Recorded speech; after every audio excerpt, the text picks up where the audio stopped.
All right, so welcome back to the second episode of Coffee with Chris. Although, Chris, today I see that you actually don't have a beverage with you. What's up with that? Yeah, it's been a long day. I already went through my coffee allotment, and we've hit the max, so we're on pause. And I've decided to downgrade to a Tazo, the Zen chai here. Pretty good, a little bit lighter for the afternoon. So we're headed into this long President's Day weekend. Chris, do you have anything planned? Yeah, we're going to get the kids out on the ski slope in the sunny weather. Nothing like taking a 4-year-old up in 60-degree weather for some spring skiing. Should be good. That sounds great. And as for me, I will be moving. Ooh. Yeah, it kind of sucks. I hate it, but I'm getting kicked out because they are remodeling my unit. So I have to move downstairs, giving up my 10th floor view, and going to the 3rd floor where there's a lot more traffic noise. So that's what I have to look forward to. Ooh, but that's a tough break. That is. I don't think you're alone, though. Seattle's changing. So, which brings us to the topic for today. We've also had some listener questions come in about renting versus buying. So today we'll focus on real estate.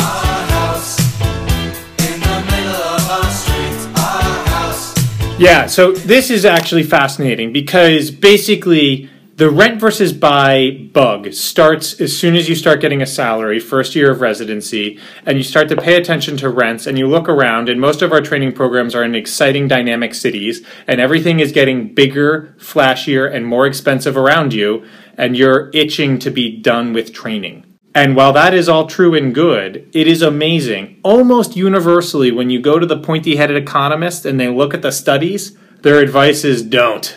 Do not buy. They're not even ambiguous about it.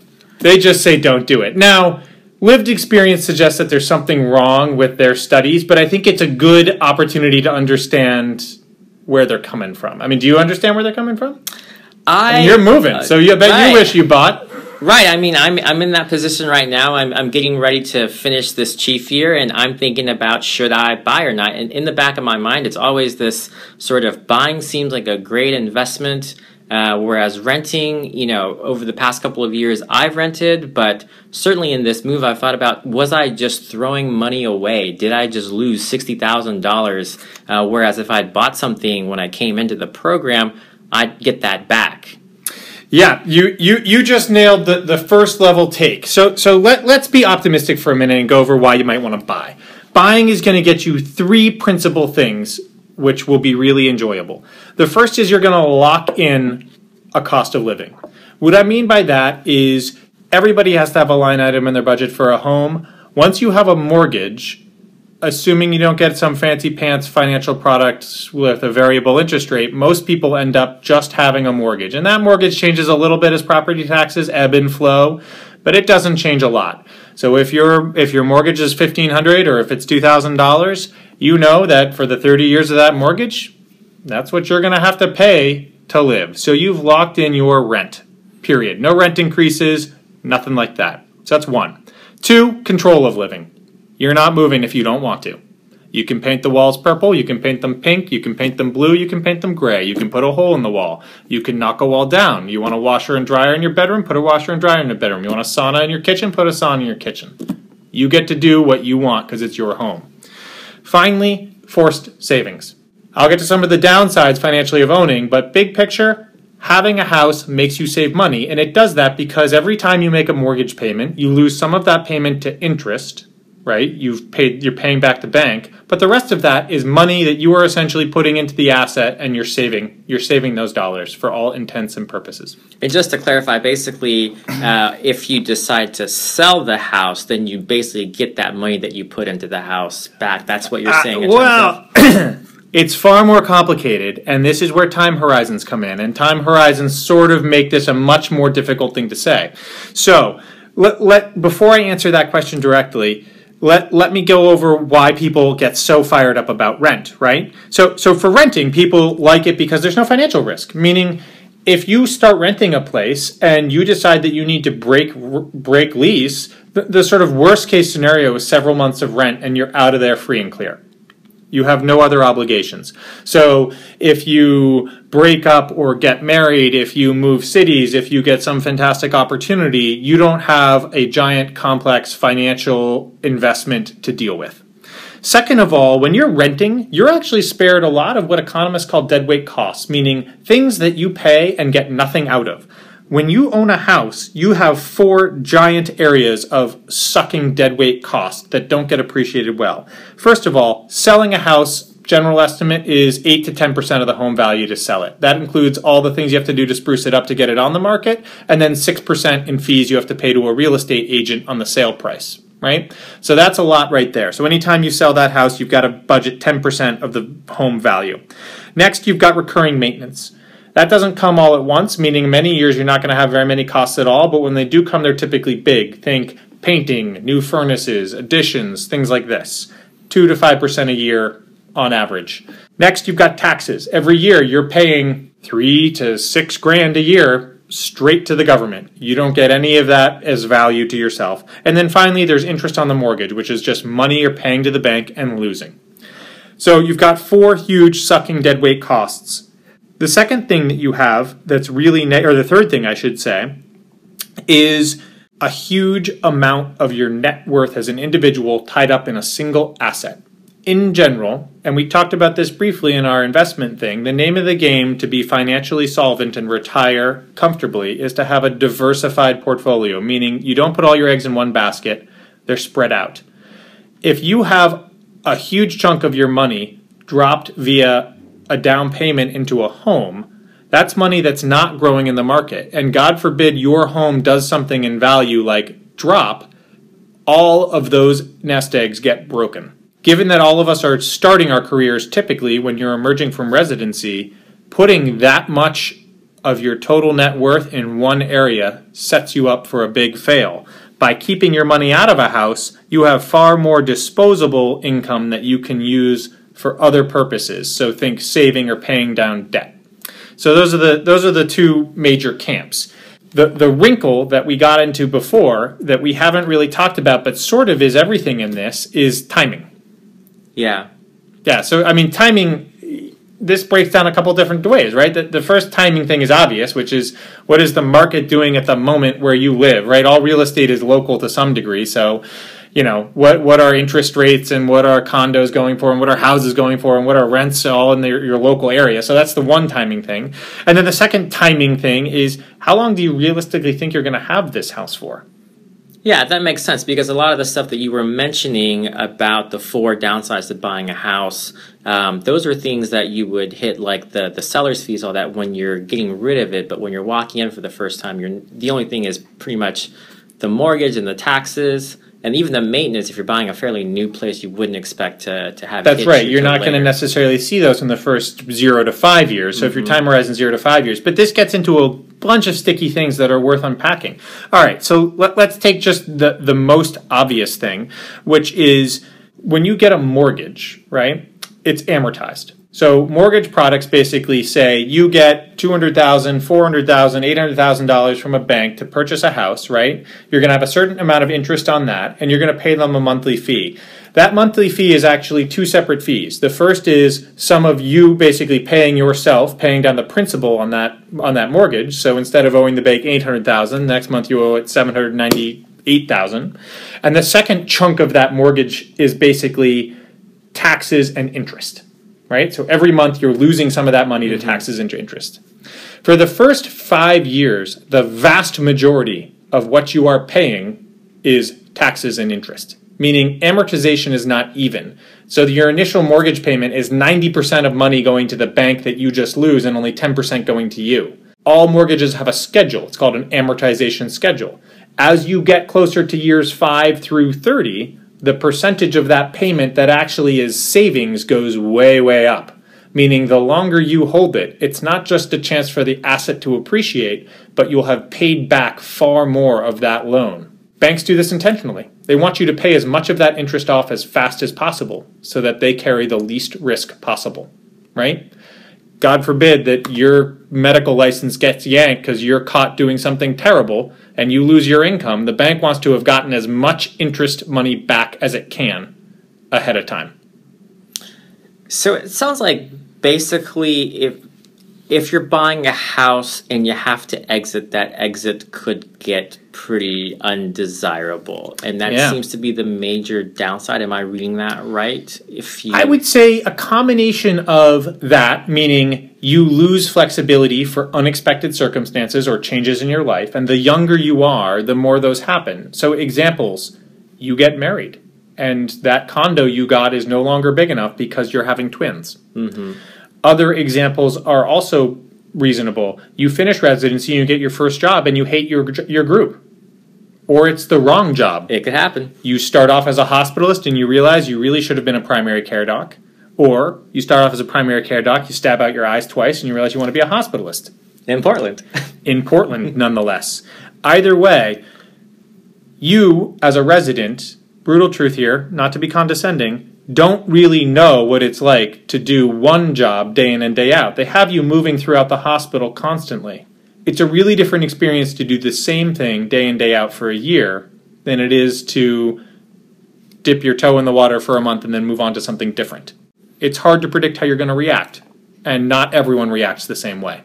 So basically, buying a house seems like, as with all big life decisions, something that you should probably have a good idea of how things are going to look down the road. And if that's the case, as a resident, when really would be the optimal time to start looking at that? So once you have a degree of certainty about your future and you think that you've got a time horizon, there's two rules of thumbs that are pretty good metrics. One, if you own a house for about 5 years is typically the break-even point, barring exceptional skewing in the market, meaning there's some local phenomenon that's driving things one way or the other. So 5 years with a traditional mortgage is usually where selling starts to get you to break even, meaning you recover all of those deadweight costs you've lost. The second rule of thumb is that, generally speaking, for doctors, your mortgage should be no more than 2 times your family's annual salary. So if you and your partner together pull down, $300,000 as a 2-physician academic couple, you're looking at a $600,000 mortgage at your upper limit. Does that make sense? Mm-hmm. Everyone's financial situation is different. Some people have extra money from before, or some people have unusually large amounts of debt, and that may not be the right advice in unique circumstances. But generally speaking, keep your mortgage at less than 2 times your annual salary, and try and have a 5-year time horizon. Those are your first 2 criteria. Okay. If you can't meet those criteria, basically stop, go no further. The second thing that you really want to look at, though, and there's a lot of these, the New York Times actually has one of the best ones, is rent or buy calculators. So rent or buy calculators try and take some of the factors that we have identified and cost them out for you. So, for instance, mortgages are highly contingent on what the interest rate is, meaning they're a good idea or a bad idea depending on the interest rate. You can enter that data into these calculators. What is the interest rate? How long is the mortgage for, 30 years or whatever it may be? And what is the equivalent rent for the kind of place you're going to be living? So this is the owner's equivalent rent or some combination thereof. You're looking for a statistic that basically tells you for the cost of renting a 2-bedroom Seattle in Seattle is X, and the cost of owning a 2-bedroom in Seattle would be Y. And if I do it for 5 years and I take into consideration all of these transaction costs and seller fees and whatnot, where's the break-even point?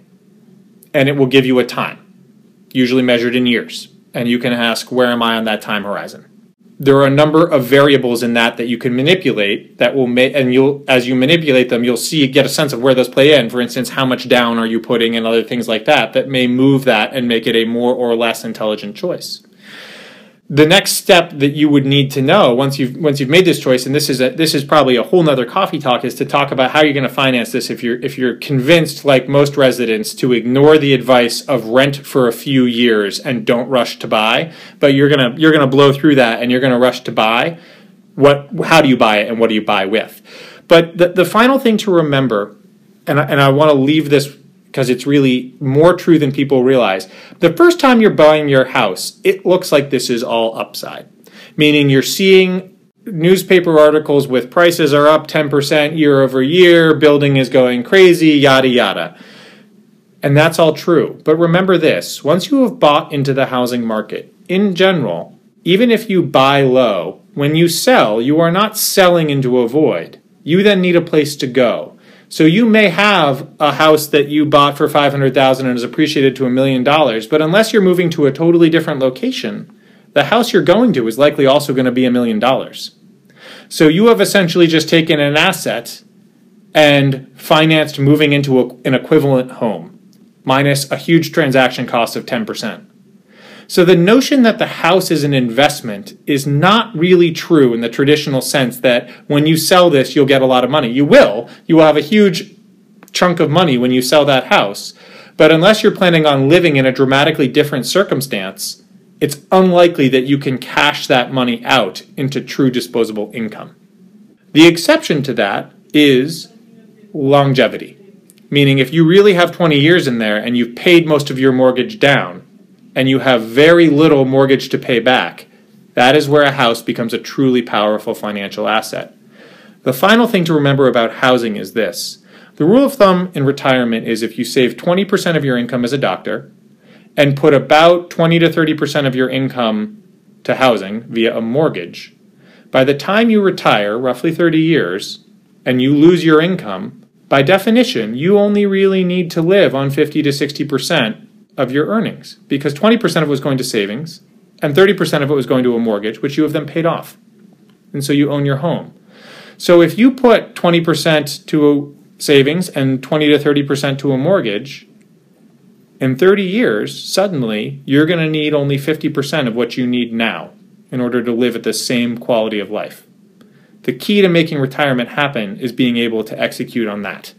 And that's that forced saving concept of home ownership. But again, that's 20 to 30 years out, not 4 to 5. So what I'm hearing basically is that timing is everything. If you think you're going to be in your current position, and again, anything can happen, but longer than 5 years, but it sounds like, the longer the better, that's probably the best time that's the time that you really need to think about getting a house, and it should be, your mortgage should be double your household income, right? So your income should be pretty high, and other than that, it seems like renting is not a bad thing to do. It's less financial risk. You have more flexibility. You can just bolt out of the blue and not pay that much. The last thing, I guess, the questions I imagine would be on the audience's mind is obviously we're in Seattle. This is February of 2016. There's a lot of new housing, or at least condos and apartments being built all around the city. And in general, the news is filled with all this talk about rents skyrocketing.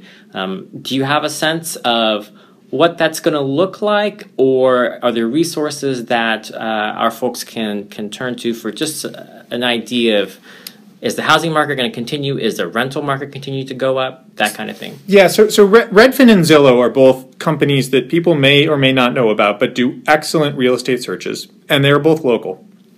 One of their lead analysts early on started a blog tracking real estate metrics, and coincidentally also does a lot of teaching about real estate via that blog. He was one of the first people to correctly call the bubble in the national housing market far before, in 2006, 2007, when it wasn't popularly viewed as a bubble. And he does a really good job every month of parsing all of the real estate writing that comes out in the Seattle Times and identifying where you're getting crazy realtor-driven press releases and where you're getting real data. He also does really good time series data so you can see how these things move, and he does them either inflation adjusted or as ratios so that they're comparable year over year. It's called the Seattle Bubble blog, and I'll make sure that Chen has an associated link to that. When you look at that now, though, you'll see a couple things about the Seattle housing market that makes it really hard to understand where things are going to go. The first is Seattle has had rapidly growing rents from what I understand. I'm a homeowner, so I guess I haven't been a participant for a while. But that has led a huge number of developers to build capacity. And you can just look in South Lake Union or basically any neighborhood, and there's pretty much a mid-rise building or a high-rise building going up. All of those units are going to come onto the market, and generally speaking, they're coming on in the next 12 to 24 months. It's not clear to anyone what that's going to do to the rental market, but presumably supply and demand holds true, there's going to be a lot more supply. Second of all, how to correlate a rental and a purchasing market is tough. While they often move together, they can also not. And Seattle may be one of those places where they don't, because of some really clear reasons. First of all, most of our city is still zoned as single-family housing, so you can't tear down a house and put up a condo. Second of all, we have some pretty fixed boundaries, like San Francisco, involving mountains and water, in which housing options are pretty much non-negotiable. Given that, it's really hard to say what the rental market will do, let alone the condo market, let alone the actual housing market.